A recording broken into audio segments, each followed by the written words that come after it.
Hello and welcome to the Villa Park podcast. It's me, Rich, and I'm back with your favorite analytics expert, Gareth, for your Talking Tactics show. Before we get into it, make sure you smash that like button. Hit the subscribe button as well if you're new to the channel. We are marching on to 4,000 subscribers, over 3,300 now. So thank you for all your support, but we don't want to stop there. Like I say, we want to hit 4,000. So like, subscribe, and get involved in the comments below. We've had some great interaction over the last few days, so let's keep that going. Yeah, obviously, it was a disappointing result, Gareth, albeit maybe a performance that was a little bit more like what we've been used to seeing, but that old tale of Man United coming to haunt us reared its head again. Yeah, I mean, it's Man United. It is what it is. Do we ever expect to get much out of the game? But much improved. We have to say that much improved. It's just a case of not being clinical enough. It's as simple as that. Yeah, absolutely. Well, we're going to get into it. We've got all the usual vizzes plus a couple of new ones that you've been working on, some analysis as well, which you teased out on Twitter as well, which I think a lot of people will be keen to find out exactly what other teams are doing now to combat Villa and potentially how we can look to get out of it. And also an encouraging performance from someone who we've been wanting to see play like he did. And we will get into that as it goes on. So before we do get into it, let's just go for our usual vizzes. So the passing networks. We've become used to this now, seeing this picture. But anything that you spotted here, anything that you looked at was slightly different from what we usually did?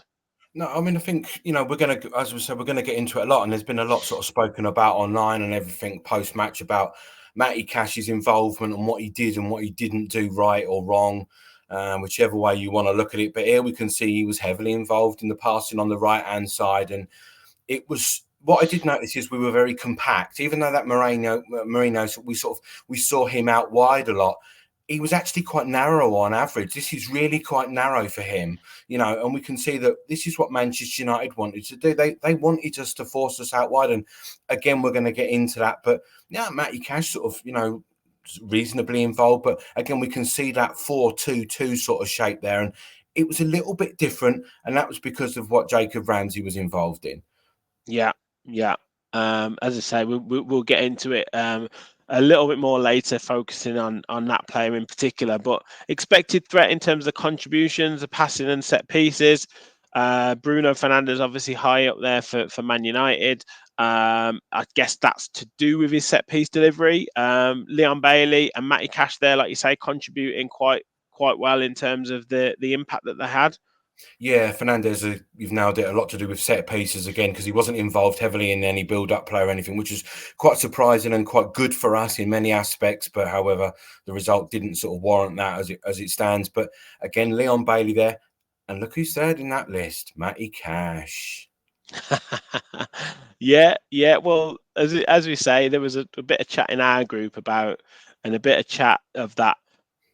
Obviously, it people see the game differently, and there's generally a scapegoat, as we like to say, and I've been guilty of it in the past. But as I say, in that particular game, I thought Matty Cash coped reasonably well with Marcus Rashford in terms of his threat. They tried to double up on him as well. We've got Nacho going over that side, and I thought he did well considering he got a yellow card as well. And I thought he was pretty threatening with in terms of his passing. Very unlucky not to get an assist with the Ollie Watkins missed chance as well. Yeah, exactly. I mean, I know we've got the data haters about, but this is why we use data a lot of the time, is to try and back up what we saw on the pitch. Was he improved more on what he has been? Yes, we can see that visually, and we can see that through the data as well.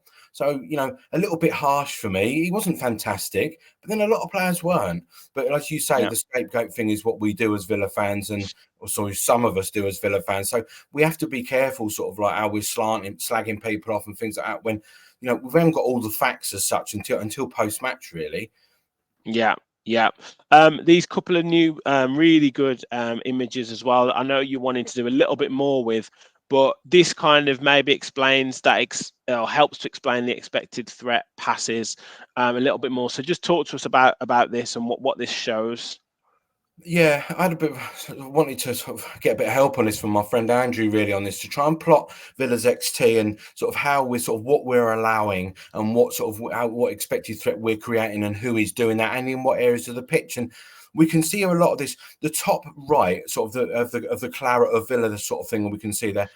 That's a lot of where Jacob Ramsey was receiving the ball and passing the ball on from that sort of the top right, as we look at it, as the Manchester United penalty area. And so that was quite interesting to me. And also the bottom right there is also where we see a lot of Leon Bailey and Matty Cash's activity. So that sort of kind of backs up what we're seeing about the expected threat on the bar charts from Cash and Bailey. And it also sort of backs up what we saw with Jacob Ramsey's involvement and thing. I expected to see a lot more from sort of the centre of the pitch there into sort of Ramsey from Diego Carlos, because I noticed about 3 or 4 sort of different passes there, which I guess we can kind of see from that. But I thought there was a lot more sort of in my mind's eye from Carlos into Ramsey. That was really, really effective. Yeah. And then plotting the past locations here, that kind of bringing again a little bit more to life in terms of where the passes were from, or is that where they hit? Yeah, this is all kind of like a work in progress, really. So it's more sort of like the pass and start and end locations where the highest expected threat occurred on that pitch, and that is in that square. That's sort of the dark blue square. We can see it. Again, I need to do a little bit more work on this visually, really, but that's where sort of Ramsey was receiving the ball a lot of the time. And on that bottom right there, we can see that sort of Matty Cash, that sort of Leon Bailey area, and so different areas across the pitch, but we can see in those 2 half spaces there where Leon Bailey and Jacob Ramsey and John McGinn were receiving the ball, it pans out. In the mind's eye, it passes the eye test well. Yeah, no, really helpful, really, really good. And then the XG, plotting the XG, obviously 3.063 for Villa, 2.446 for Man United. We had the chances, mate. Yeah, I mean, under stats, sort of their sort of expected goals model tends to be a lot higher than what others is. I think ours was a bit less, a fair bit less than that, to be honest, and as was Manchester United. But yeah, it is what it is. It's just, again, we saw those saved chances in the grey areas. You know, we saw the blocked shots. Look how many yellow blocked shots there are. Yeah. You know, and it's just, that's what we mean when we mean clinical. There's sort of some decent XG chances, and 23 shots and just the 1 goal. It's just not good enough. Yeah. And is that something that the coach or whoever the performance analyst will say to the players? I know the players will know, like, that they should have scored more after 23 chances, but is that something that is said, like, we can't afford to have this number of chances? That's just not good enough. Is that something that is bluntly said, as bluntly as that? Yeah, definitely. And that's when XG comes in, is that, look, you've got all these high quality chances, but yet you're not scoring goals. And again, we look at something to pass the eye test. And again, we saw, didn't we, at the weekend, how many opportunities did they have to shoot where they didn't, and then they did, and it was too late because it was blocked. So it's just about taking those sort of shots. Can we take those shots a little bit earlier when we're in these situations? Can we create that extra pass to make that sort of shot that little bit easier and a higher XG chance, for example? But yeah, definitely, this will all be highlighted in meetings, definitely. Yeah. And then just the timeline there. Anything in particular to kind of show from this? But look, again, we can see a lot of high quality shots. Look how well sort of we started for sort of post 15 minutes up until the half-hour mark. A few shots there, but they're low XG chances. Again on half time, just after half time. But after that, after 60 minutes, we didn't do enough, did we? We didn't create enough to what we should have done. And again, the XG numbers are quite high. The totals for me, they're a bit lower than that, but even so, it's got to be better. It comes down to being clinical. That in that game, it's just clinical. Now, before we get into the screenshots, the big dilemma, the big question was, and he was the second highest in terms of expected threat. And you see there with the timeline, the kind of quality of the chances, the momentum of the game was kind of lost after that 65th, after the Douglas Luiz goal, and that coincides with the substitution of Leon Bailey. Are you in the camp of kind of not really being able to explain that substitution, or can you see the thinking behind it? No, I mean, again, they'll look at this, they'll look at what happened, the data and everything after that sort of Bailey substitution and how we sort of compared. But we don't really know his levels of fitness. But let's be honest, he's been playing pretty regularly, so I don't think that can sort of really be an issue unless he'd picked up a knock in the first half that we knew about and they knew we were going to take him off around that mark. I can't explain it. I don't know why, because we had the momentum already, and that shifted massively, didn't it? And I think everyone in the stadium, there was a little bit of a lull, sort of like, what was this about? What is that doing? Nah, it's a poor decision for me. Yeah, especially in my eyes, that Man United are a team that play on moments, don't they? They stay in games, they hang in there. They know they've got like the Maguires, the Varans who put their body on the line, which they obviously did. They wait for moments. That's why they've got the Fernandes. That's why they've got Rashford, Garnacho, and ultimately McTominay. They know that they can have players who can step up in big moments, and you just think you lost that momentum because obviously we don't know what would have happened in the game. We don't know what the score would have been, but I can pretty much guarantee we'd have continued for at least another 10 minutes with that force that we were showing. And you've got to think some quality chances would have come off the back of that. Yeah, exactly. I mean, after we scored got the equaliser, the momentum was with us. The crowds were with them. You could see what was going to happen. You could see that they would have got that second goal, like you're saying. Man United are a team that play in transition, so they're playing on the counter attack the whole time, and we were forcing them back. The momentum was in the game was huge, and it was just, why stifle that? And I think we talked about it in our WhatsApp group, didn't we? It kind of just stifled the momentum totally. Yeah. Well, look, I think they'll look at it like you say. They'll analyze it. You can't be taking away the missed chances. A few things that you wanted to focus on in terms of the screenshots. I'll just get them up now. So yeah, you teased this in your Twitter post around kind of, are we becoming predictable in terms of the way that we want to play out from the back? And I know you've got this slide from the United game and the slide from the Newcastle game. So just talk us through and let me know when you want to change slides, Gareth, in terms of this certain setup. sort of things. Yeah, sorry. As performance analysis on the bench, when you see them miking, you will see them talking to the performance analyst up in the stand. Clip that, and it will be certain sorts of situations where go back and they'll clip it, and at half time or full time they will sort of analyze it, or in team meetings it's just basically clipping little sort of bits of that, and that's what the mic is all about, really. But again, we've talked about it so many times.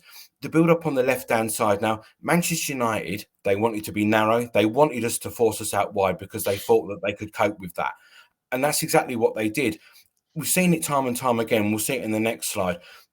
Teams figured us out a little bit. They block us off. They block us off in midfield. So the ball can't get to Kamara. It can't get to Louise. And therefore it can't get played up the park to Ramsey, Bailey, McGinn in that box midfield shape.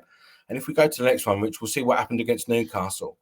So, yeah, again, here we've seen, now this is a different sort of shape. Newcastle have pressed high with the 3. They've got the 2, but they're still blocking off them passing lanes, looking to Kamara and Louise. Much like Manchester United did. Manchester United did it with a 4 and didn't press as high.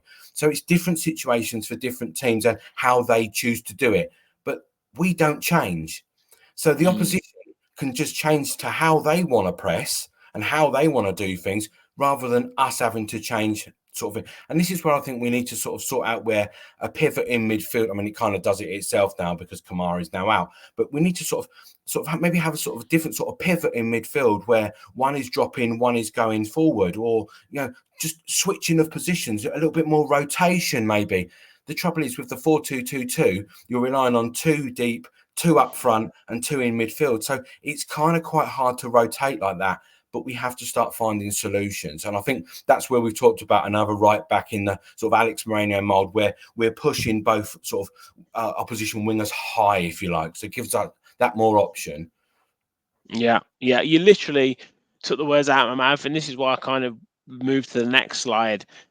Obviously, they're United blocking that box, forcing Villa wide. Again, it's highlighting that. And I was literally just saying to myself, looking at this, I was like, you need to create some rotation in that area. You need to think, right, Louise and Kamara switch across, like change positions between the two of you. And if Mainu, who is responsible for marking Louise, he maybe gets a little bit confused if Kamara's running over into that area, or one goes diagonal forwards, one goes diagonally backwards, and you kind of create a little bit of space that way. Or McGinn drops into that area, Kamara pulls out of that area. There's so many different things that can be done within that positioning to kind of make it a little bit more difficult to mark. I mean, even Cash, like 10 yards further back, put Paul Rashford out of that position. There's so many things that, and you just think we're just that little bit too static. We're waiting for.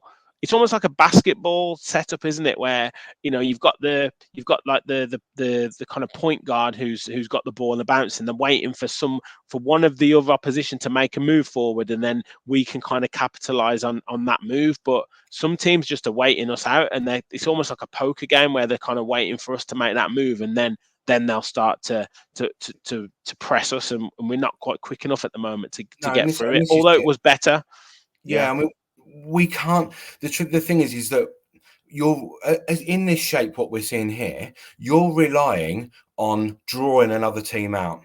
But if they don't want to be drawn out, you're not going to be able to do anything about it. And you're spot on what you say. I think this is where we miss Konsa in that hybrid back three. I think if it's static like that is, and Cash not going for, it's kind of neither in between. But like you say, Ramsey pulling between Longley and Marino out there.